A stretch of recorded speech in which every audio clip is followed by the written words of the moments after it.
Hello friends, I am Professor Vagmadi here, working as Assistant Professor in Agronomic Department. You can see the today's practical on the study of viability test and the practice of seed treatments in different field crops. First one, I can see the seed viability. What is this mean by seed viability? That is the capacity of seed or the seed material to remain capable of germination in some specific period is called as seed viability. Also refers the capacity of seed to germinate and produce a normal seedling is also called as the seed viability. The viability of seed is the accession is the measure of how many seeds are alive and they could develop into the plants which will reproduce and themselves when given an appropriate condition. Next one, the methods of viability test. That is first one respiration test. That is the second one, electrical conductance test method. Then potassium permanganate method, indigo carmine method. Then embryo culture. Then tetrazolium chloride test. These are the total 6 tests or methods are to be used for to determine the viability. Then first one you can see respiration test. It is an indication of life, but testing show very low respiration and the microorganism growing. The second method, that is electrical conduction method. The seeds are soaked in the distilled water and the electrical conductance of this bathing solution is tested. The increase in the conductance is roughly proportional to the percentage of dead tissues. The increase in the conductivity is due to the leaching of the metabolites from the dead seeds, which become previous due to the increasing permeability. Third method, that is potassium permanganate method.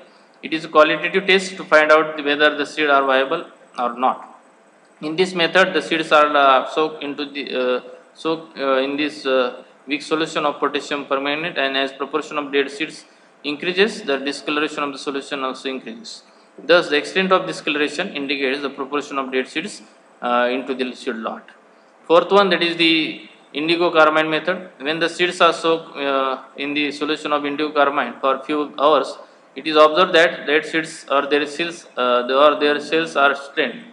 Then fifth one, embryo culture method. In this method, the embryo is removed carefully from its cotyledon or endosperm, and then it is placed neck or the granulated knit mass or an sterilized nutrient agar medium. The method takes about 7 to 10 days to give the viability of the that gives the viability percentage of the seed. The viability is judged by counting the number of germinated embryos, because the viable seeds will germinate and non-viable will fail to be germinate. And sixth one, that is tetrazolium chloride test. It is also called as biochemical test, has given high degree of the perfection. Now recommended for the use of this test for detection of the viability.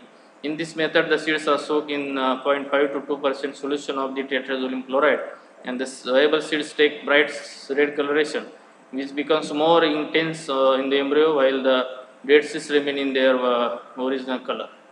Next concept, that is seed dormancy. The seed dormancy is the internal condition of the viable seed which does not allow its germination, although the suitable temperature, moisture, aeration, etc. are to be provided. Seed dormancy is the resting period or the stage of the seed. The seed dormancy is the evolutionary adaptation that prevents the seeds for germinating during the unsuitable ecological conditions that would typically lead to a low probability of the seedling survival. And also, seed dormancy is defined as the state in which the seeds are prevented from germinating or even under the environmental conditions normally favorable for germination. This is a concept of seed dormancy. Next one, the kinds of seed dormancy or the types of seed dormancy. First one, primary dormancy. The seeds which are incapable of germination just after ripening, even by providing all the favorable conditions, are said to be primary dormancy. For example, this type of dormancy is mainly found in potato. And the secondary dormancy, some seeds are capable of germination under favorable conditions just after the ripening, but when these seeds are stored under unfavorable conditions, even for few days, they become incapable of germination. This kind of dormancy is said to be secondary dormancy. And third one, special type of dormancy. Sometimes seeds germinate, but growth of the sprouts is found to be restricted because of very poor development of root and the coleoptile. This is known as special type of dormancy. Next, practical objectives of the seed treatment.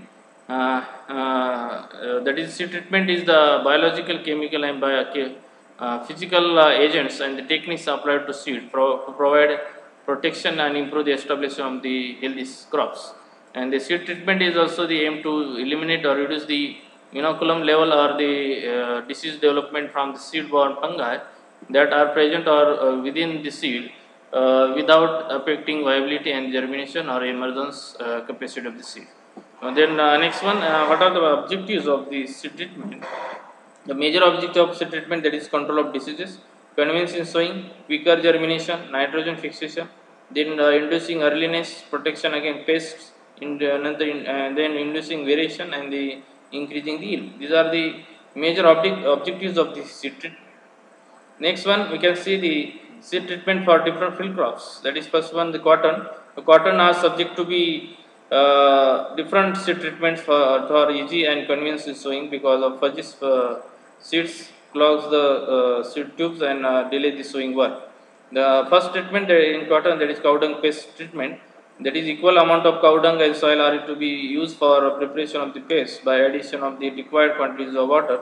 The seeds are rubbed together with the paste on the gunny bags and dried under shade and then used for sowing. This is mainly used for softening and softening of the hard seed coat and the removal of the fuzz and also improving germination. Second treatment is sulfuric acid treatment. The seeds are soaked with 5% H2SO4 for 2 minutes. After washing with the water, dried under shade and that is before sowing, and afterwards drying you can use as for the sowing purpose. Third one, mercurial compound treatment, that is Thyram used at 2 gram per kg seed for control of the diseases. The next crop, that is coriander. Seeds are split into two locules or hulls under the slight pressure from your germination as well as save the seed rate. And third crop, that is garlic. Cloves are separated from the separated before sowing in order to provide enough space for development and reduce the seed rate. In fourth one, sorghum. Sorghums are treated with the 300 mg sulfur powder at the rate of 4 gram per kg of seed for control of these grain smut as well as loose smut of the sorghum.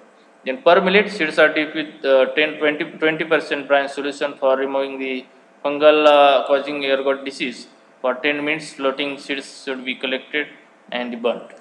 The next one, sugarcane. In case of sugarcane, the soaking the seeds in the water for 4 hours helps in the conversion of sucrose into glucose for better germination. And dip the seeds in hot water at 50 degrees Celsius for 2 hours before planting to control the grassy shoot and red rot disease of the sugarcane.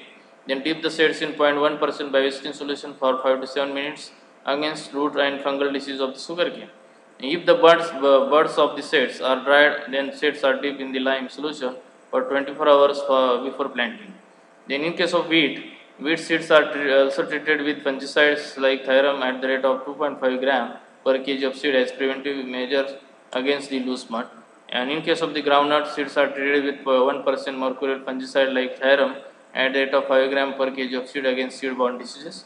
And in case of paddy, 30% brine solution by mixing 3 kg of sodium chloride in the 10 liters of water. Next one, the seed treatment with bacterial culture and the bioagents bacterial culture. You can see the different biofertilizers, that is azotobacter are used for paddy, sorghum, pearl millet, maize, sugarcane, cotton and the sunflower. And the rhizobium culture are used for groundnut, soybean and green gram. This is the mostly used for leguminous crops. Then azospirillum, all types of the cereal crops. Then acetobacter is only for the sugarcane. Then Benjeringia for cereal crops. Azolla, that is very popular for paddy. Then phosphocompost is very useful for increasing the solubility of phosphorus or availability of the phosphorus. Then precautions during the seed treatment. Do not touch the chemical by hand. Then treated seeds should be labeled properly. Then treated seeds should not be used for consumption either by human or animal as it is poisonous to health. Then wash the hands carefully when the seed treatment is over. This is a detailed practical exercise about the study of seed viability and the practice of seed treatment in different field crops. Thank you.